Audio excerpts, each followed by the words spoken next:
Assalamualaikum warahmatullahi wabarakatuh. Selamat pagi menjelang siang. Bagaimana kabarnya semuanya? Alhamdulillah baik ya. Oke, sebelum pelajaran dimulai, alangkah baiknya kita berdoa terlebih dahulu agar kita semua diberi kemudahan, kelancaran, dan ilmu yang bermanfaat.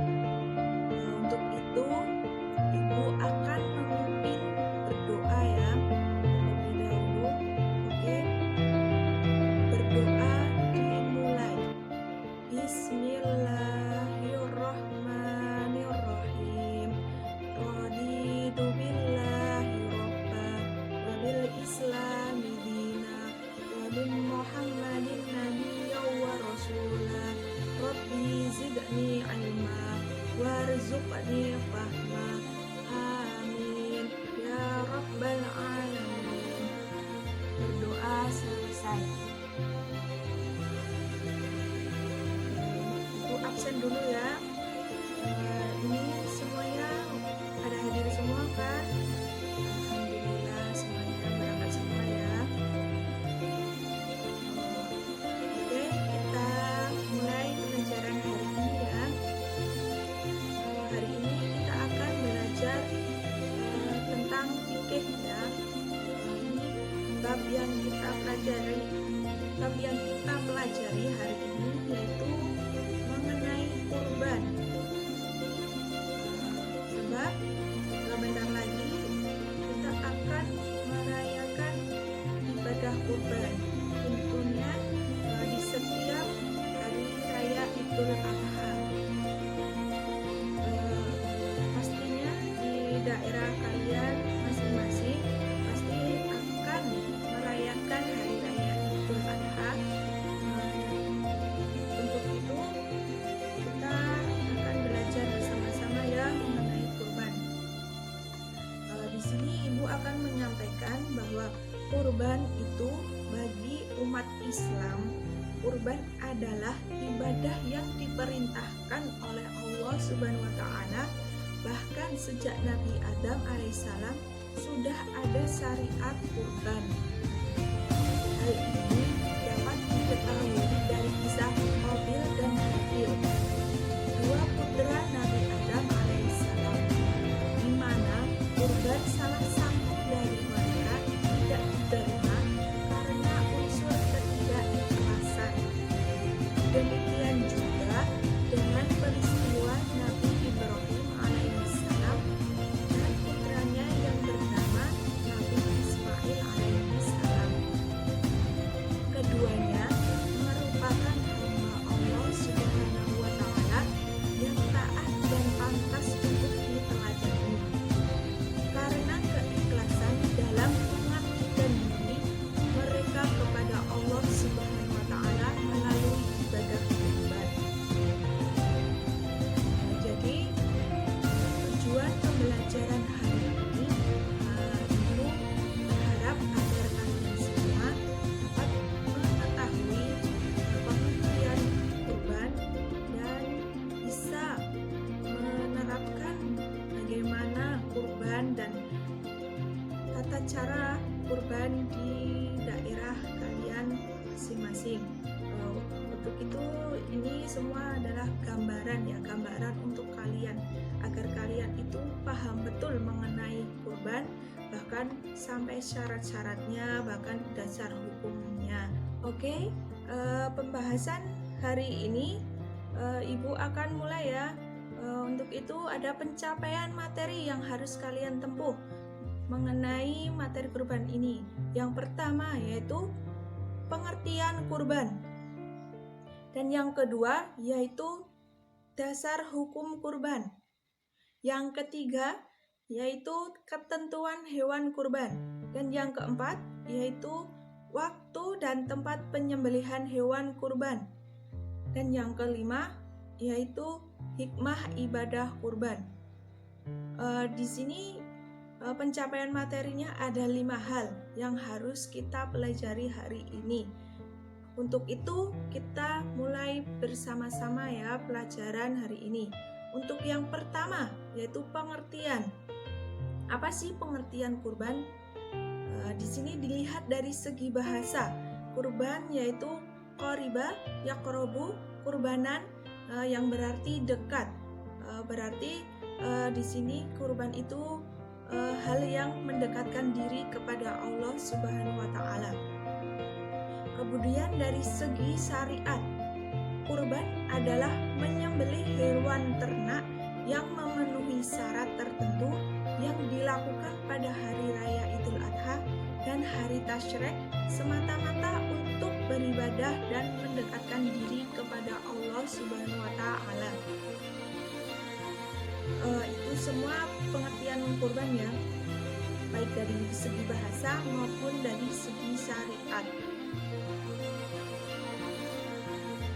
Oke, pembahasan yang kedua yaitu mengenai dasar hukum kurban.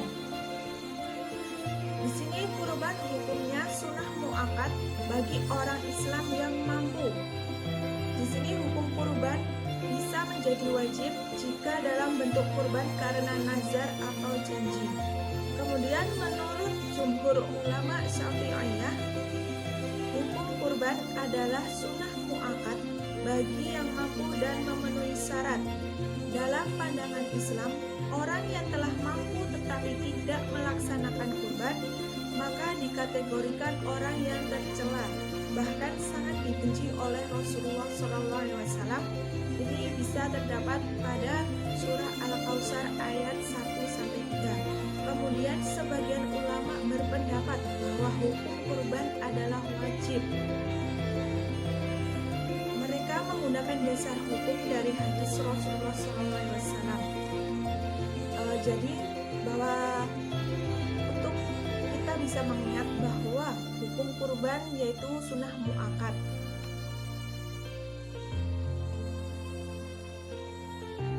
Oke, pembahasan yang ketiga mengenai ketentuan hewan kurban, di mana hewan yang dikurbankan itu hewan yang diternakan untuk diperah susunya dan dikonsumsi dagingnya seperti unta, sapi, kerbau, domba atau kambing.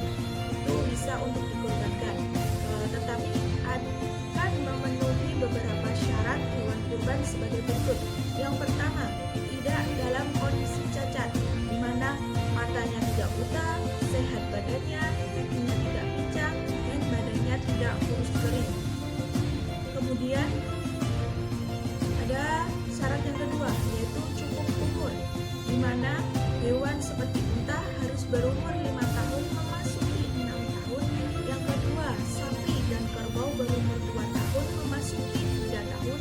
Yang ketiga, kambing berumur 2 tahun yang memasuki 3 tahun. Dan yang keempat, domba berumur 1 tahun dan memasuki 2 tahun. Untuk hewan-hewan tersebut yang tanduknya pecah satu atau dua-duanya maka sah untuk dijadikan kurban karena tidak dikategorikan cacat.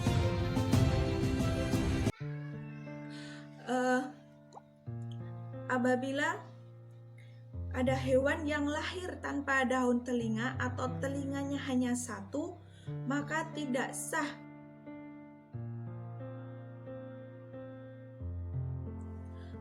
Materi yang ketiga yaitu mengenai waktu dan tempat penyembelihan hewan kurban. Terdapat waktu dan tempat ya dalam melaksanakan ibadah kurban. Di sini waktu yang sah untuk menyembelih hewan kurban yaitu 1. Pada hari raya Idul Adha pada tanggal 10 Zulhijjah setelah pelaksanaan sholat Idul Adha. Kemudian waktu yang sah yang kedua yaitu pada hari Tasyrik, yaitu di mana tanggal 11, 12, 13 pada bulan Zulhijjah, dan ini waktunya sebelum maghrib ya. Adapun tempat untuk penyembelihan hewan kurban, di sini waktunya sudah tercantum ya. Dan sekarang tempat penyembelihan hewan kurban, tempat menyembelih sebaiknya dekat dengan tempat pelaksanaan sholat Idul Adha. Ini bisa di sekitaran masjid atau musola ya. Maksud yaitu hikmah ibadah kurban ya. Di sini hikmahnya itu nanti ada 5 cakupan hikmah ibadah kurban. Yang pertama yaitu mendidik jiwa ke arah takwa dan mendekatkan diri kepada Allah Subhanahu wa Ta'ala. Kemudian hikmah yang kedua, mengikis sifat tamak dan mewujudkan sifat murah hati atau membelanjakan hartanya di jalan Allah Subhanahu wa Ta'ala.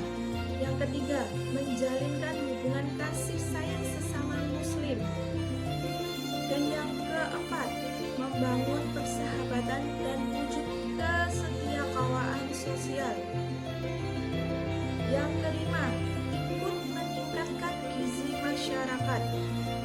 Oke, jadi di sini hikmah ibadah kurban selain bertujuan mendekatkan diri kepada Allah Subhanahu wa Ta'ala dan memperoleh ridhonya, juga sebagai ibadah sosial dengan menyantuni kaum lemah. Ibadah ini juga mengandung nilai keteguhan dan keimanan serta menjadi bukti pengorbanan yang didasari dengan penuh keikhlasan dan kesabaran. Kemudian ini ada sedikit gambaran untuk kalian mengenai contoh hewan kurban. Di sini jenis hewan yang boleh digunakan untuk berkurban adalah dari golongan bahimatul an'am, yaitu hewan yang diternakan untuk diperah susunya dan dikonsumsi dagingnya. Seperti di gambar tersebut ya, itu gambar hewan kambing. Ini kambing sering digunakan untuk berkurban di daerah setempat ya. Kemudian itu gambar unta. Ini biasanya unta digunakan di daerah Arab ya. Kalau di Indonesia itu masih jarang berkurban dengan unta. Kemudian ada lagi hewan yang bisa untuk dikorbankan, yaitu yang sering dikorbankan di daerah sekitar, yaitu sapi. Itu ya, sapi dan kambing itu sering sekali digunakan di Indonesia untuk berkurban. Sekali lagi Ibu tegaskan ya bahwa hewan-hewan tersebut bisa digunakan untuk kurban, di mana seekor kambing atau domba yang digunakan untuk kurban itu boleh untuk 1 orang. Kemudian seekor unta, sapi atau kerbau bisa digunakan untuk kurban 7 orang.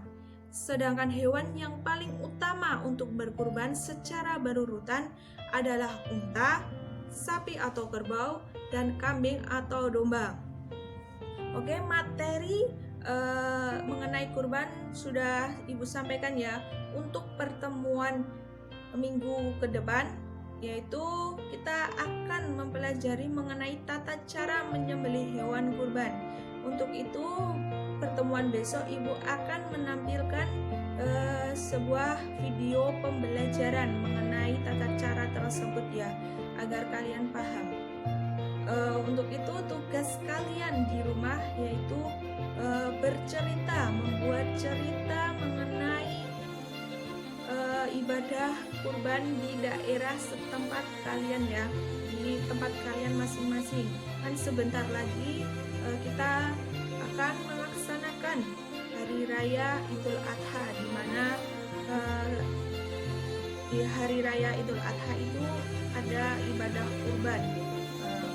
Jadi sekali lagi Ibu tegaskan tugas kalian minggu depan yaitu menceritakan, membuat cerita mengenai ibadah kurban di daerah setempat kalian masing-masing, baik itu waktu, bahkan tempatnya, terus bagaimana prosesi ibadah kurban di daerah kalian masing-masing. Oke, berhubungan waktu sudah habis untuk pertemuan hari ini mengenai materi kurban, maka Ibu tutup ya pelajaran hari ini. Semoga ilmu-ilmu yang sudah kita pelajari bersama-sama semoga bermanfaat ya. Jangan lupa untuk selalu bersyukur untuk kenikmatan hari ini ya. Mari kita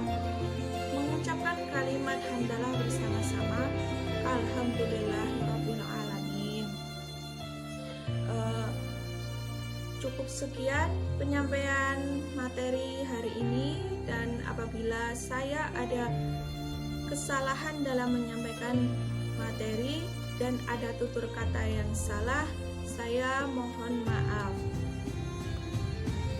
Assalamualaikum warahmatullahi